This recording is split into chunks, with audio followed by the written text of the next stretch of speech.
بسم الله الرحمن الرحيم. الحمد لله رب العالمين، والصلاة والسلام على رسوله الکریم، اما بعد۔ اللہ تبارک و تعالیٰ پر حمد و ثنا اور اس کے نبی کریم صلی اللہ علیہ وسلم پر بے شمار بے حد بے عدد درود و سلام کے بعد، محترم ناظرین، السلام علیکم ورحمۃ اللہ وبرکاتہ۔ اذکار مسنونہ کے نام سے ہمارا یہ سلسلہ وار پروگرام، اور اس پروگرام کے آج کی اس نشست میں ہماری گفتگو کا سلسلہ جاری ہے صبح و شام کے اذکار۔ اور آج کی اس ملاقات میں ایک اور مسنون ذکر جو آپ صلی اللہ علیہ وسلم سے ثابت ہے، جس کی پابندی صبح و شام کرنے کی ہمیں کیا ہے، اس کی تعلیم دی گئی، ہمیں آپ صلی اللہ علیہ وسلم نے حکم دیا۔ وہ دعا اس طرح ہے اور مسنون ذکر اس طرح ہے: اللہم فاطر السماوات والارض عالم الغیب والشہادہ رب کل شیء وملیکہ اشہد ان لا الہ الا انت اعوذ بک من شر نفسی وشر الشیطان وشرکہ وان اقترف علی نفسی سوءا او اجرہ الی مسلم۔ یہ وظیفہ اور یہ مسنون دعا صبح و شام اس کی پابندی کرنا اور صبح و شام اسے پڑھنا، رسول اللہ صلی اللہ علیہ وسلم نے ہمیں اس کی تعلیم دی اور اس کا کیا ہے، ہمیں حکم دیا۔ اور اس دعا پر اگر غور کیا جائے محترم ناظرین، تو یہ بہت ہی عظیم دعا ہے۔ اس دعا کی تعلیم آپ صلی اللہ علیہ وسلم نے ایک عظیم اپنے اہم ساتھی کو دی، اور وہ حضرت ابو بکر صدیق رضی اللہ عنہ۔ روایت میں آتا ہے، جیسے کہ مسند احمد، جامع ترمذی اور سنن ابی داود وغیرہ کی روایت ہے، آپ صلی اللہ علیہ وسلم کے پاس حضرت ابو بکر صدیق رضی اللہ عنہ آتے ہیں اور فرماتے ہیں کہ یا رسول اللہ، اے اللہ کے رسول، مرنی بکلمات اقولہن اذا اصبحت و اذا امسیت۔ اے اللہ کے رسول، آپ مجھے حکم دیجئے یا کچھ ایسی کلمات، کچھ ایسی دعا، کوئی ایسا وظیفہ بتا دیجئے جس کی پابندی اور جسے میں پڑھا کروں جب بھی صبح ہو جائے اور شام ہو جائے۔ یہ سوال کرنے والا اور دعا یا وظیفہ طلب کرنے والا کوئی معمولی شخصیت نہیں، بلکہ جلیل القدر صحابی حضرت ابو بکر صدیق رضی اللہ عنہ ہیں،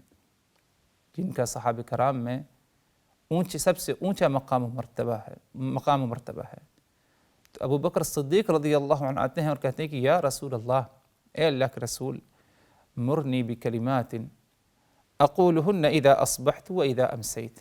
اے اللہ کے رسول، آپ ایسے کلمات اور کوئی ایسا وظیفہ، کوئی ایسی دعا آپ بتا دیجئے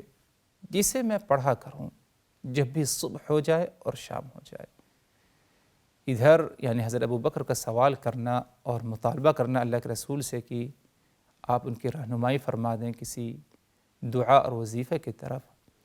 ہمارے لیے ایک اہم سبق ادھر ہے، اور وہ یہ کہ دعاؤں کا معاملہ اور وظائف کا جو معاملہ ہے، چاہے وہ صبح و شام کا ہو یا کسی اور معاملے سے وظیفے کا تعلق ہو، ہمیں انہی وظائف پر اکتفا کرنے کی ضرورت ہے جن وظائف اور جن دعاؤں کے بارے میں، ذکر کے بارے میں رسول اللہ صلی اللہ علیہ وسلم نے ہمیں بتا دیا ہے۔ اگر ہمیں کسی معاملے کے لیے کوئی دعا طلب کرنی ہے، سیکھنی ہے، وظیفے کا اہتمام کرنا ہے، تو اس کے بارے میں ہم رسول اللہ صلی اللہ علیہ وسلم کی سنت میں اسے کیا ہے، تلاش کریں۔ اپنے طرف سے کوئی وظیفہ بنانا یا بتانا لوگوں کو، اس کی طرف رہنمائی کرنا، جس کی کوئی حقیقت نہیں پائی جاتی، کوئی سند، کوئی بنیاد نہیں پائی جاتی، اس سے کیا ہے اجتناب،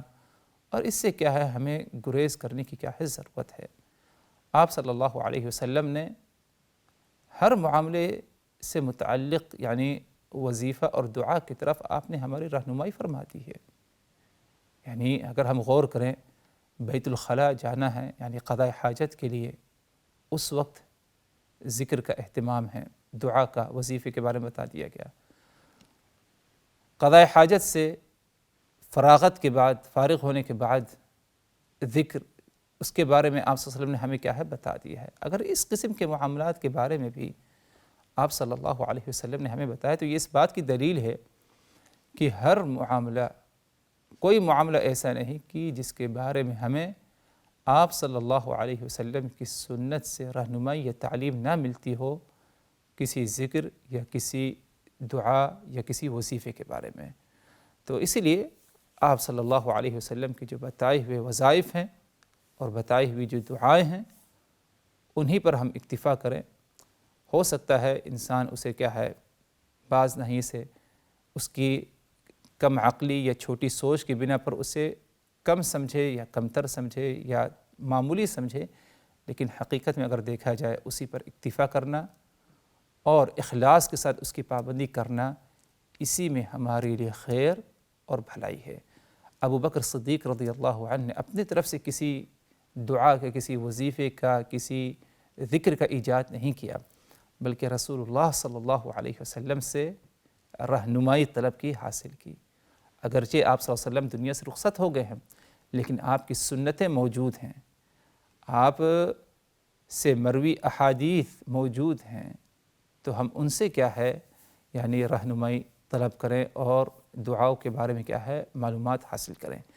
تو ابو بکر صدیق رضی اللہ عنہ نے رسول اللہ صلی اللہ علیہ وسلم سے سوال کیا، رہنمائی طلب کی کہ کوئی ایسا وظیفہ، کوئی ایسی دعا بتا دیجئے، کوئی ایسا ذکر بتا دیجئے کہ جس کی پابندی میں صبح کے وقت بھی کروں اور شام کے وقت بھی کروں۔ تو آپ صلی اللہ علیہ وسلم نے اس ذکر کے بارے میں کیا ہے بتایا، وہ یہ: اے ابو بکر، جب بھی صبح ہو شام ہو تم کہو، قل یعنی کہا کرو،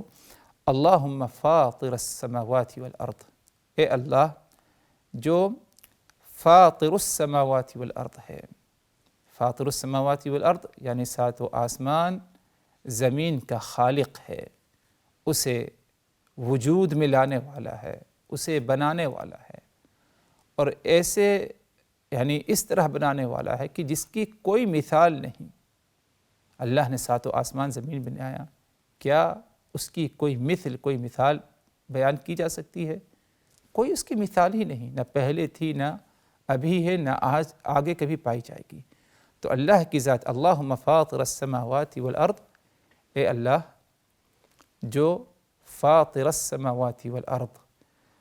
ساتوں آسمان زمین کا خالق ہے، عالم الغیب والشہادہ، مطلب یہ کہ غیب کا علم رکھنے والا ہے، غیب کا علم رکھنے والا۔ غیب سے مراد یعنی ایسی باتیں جو آگے ہونے والی ہیں، انسانوں کو نہیں معلوم اس کے بارے میں، اس کا علم محدود ہے۔ اللہ تبارک و تعالیٰ کو اس کے بارے میں کیا ہے معلوم ہے، پچھلے زمانے میں کیا ہوا، ابھی کیا ہونے والا ہے، آگے کیا ہوگا، اللہ تبارک و تعالیٰ کو اس کے بارے میں علم ہے۔ اور غیب کا علم صرف اللہ وحدہ لا شریک ہی کو ہے، کسی اور کو نہیں ہے۔ اللہ کی ذات سے کوئی چیز مخفی اور پوشیدہ نہیں ہے، ہر بات کے بارے میں اللہ تبارک و تعالیٰ کو علم ہے۔ آگے ہے اسی دعا میں کہ رب کل شیء و ملیکہ، رب کل شیء و ملیکہ، وہ اللہ جو پروردگار ہے ہر چیز کا، رب کل شیء و ملیکہ، ہر چیز کا پروردگار ہے اور وہی اس کا کیا ہے مالک ہے۔ تو کوئی چیز اللہ تبارک و تعالیٰ کی ربوبیت سے الگ نہیں ہے،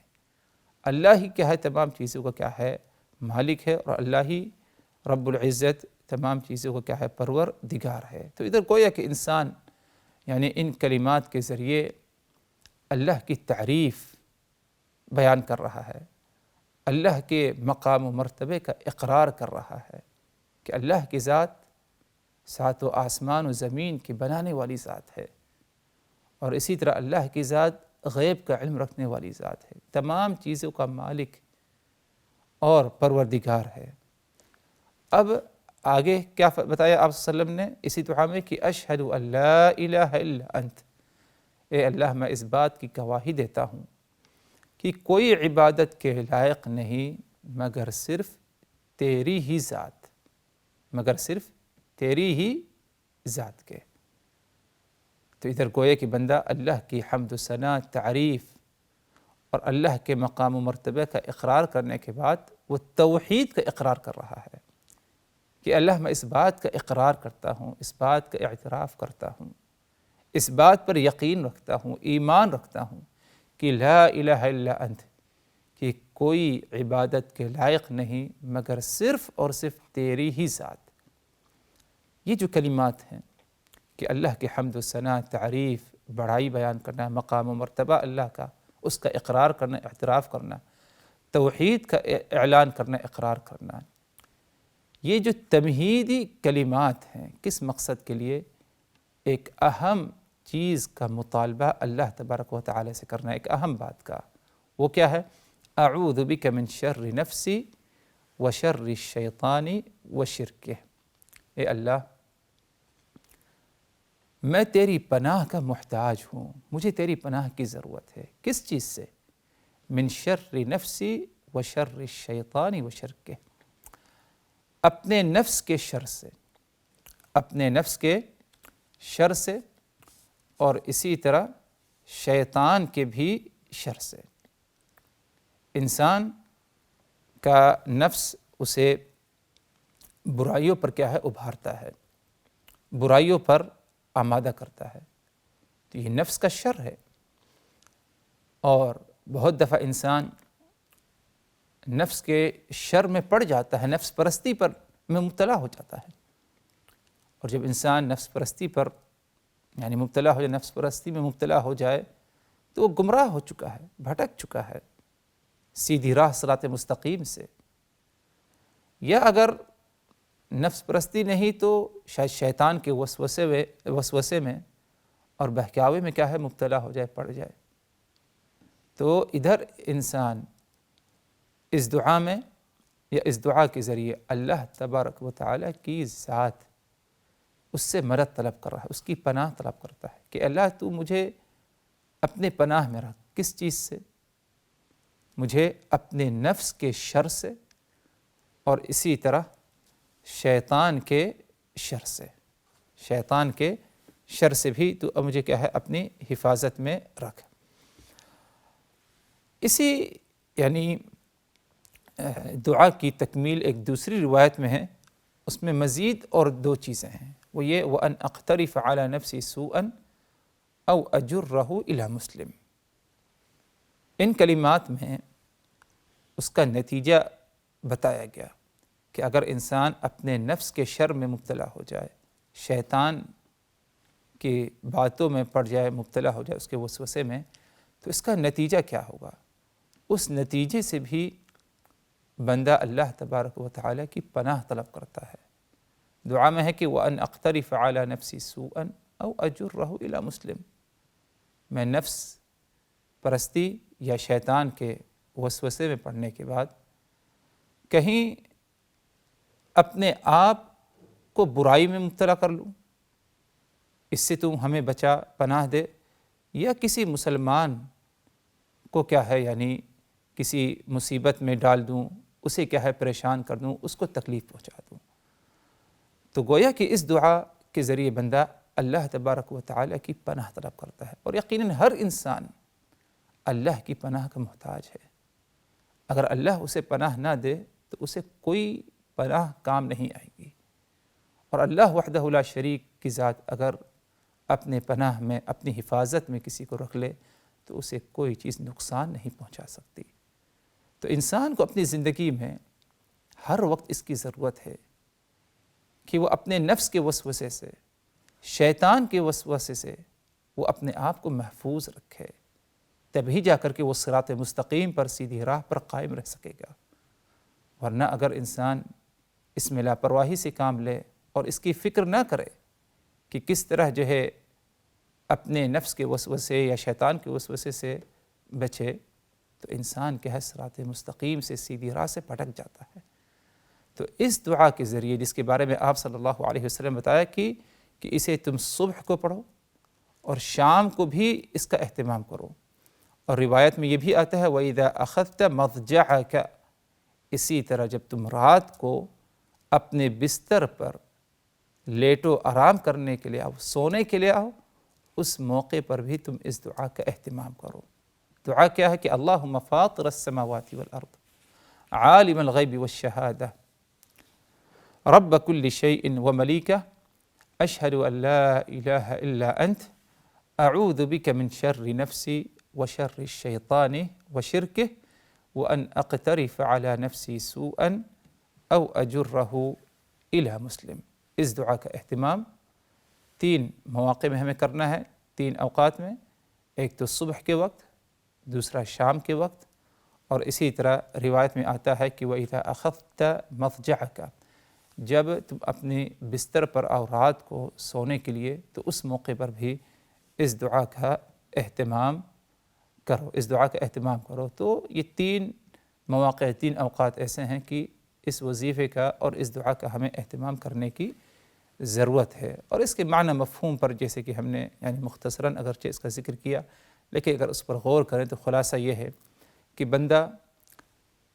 اللہ تبارک و تعالیٰ کے اپنے پروردگار رب کی پناہ کا محتاج ہے کہ اللہ ہمیشہ اسے اپنی حفاظت میں رکھے، اور انسان اپنی دنیاوی زندگی میں سب سے زیادہ اسے یعنی جس چیز سے بچنے کی ضرورت ہے وہ 2 ہی چیزیں ہیں کہ انسان اپنی نفس پرستی پر آمادہ نہ ہو، یا انسان شیطانی وسوسے میں مبتلا نہ ہو، اور اس سے نجات دینے والا، اس سے حفاظت میں رکھنے والا صرف اور صرف اللہ وحدہ لا شریک کی ذات ہے۔ اللہ تبارک و تعالی نے اگر اسے اپنی حفاظت میں رکھا تو کوئی اسے گمراہ اور بھٹکا نہیں سکتا۔ تو اس دعا کے ذریعے اللہ تبارک و تعالی سے ہم مدد طلب کریں، اور کتنی دفعہ ہمیں اسے پڑھنی ہے؟ روایت کے مطابق وہ یہی ہے کہ صرف ایک ہی مرتبہ پڑھنی ہے، اسے ایک دفعہ سے زیادہ پڑھنے کی ضرورت نہیں ہے، جیسے کہ باقی دوسری دعاؤں میں کیا ہے پایا جاتا ہے۔ اللہ رب العزت ہم سبوں کو شیطان کے شرور سے، شیطانی چالوں سے، اور اسی طرح اپنے نفس کے شرور سے اللہ تبارک و تعالی محفوظ رکھے اور ہمیں بچنے کی توفیق دے۔ وآخر دعوانا ان الحمد للہ رب العالمین، والسلام علیکم ورحمۃ اللہ وبرکاتہ۔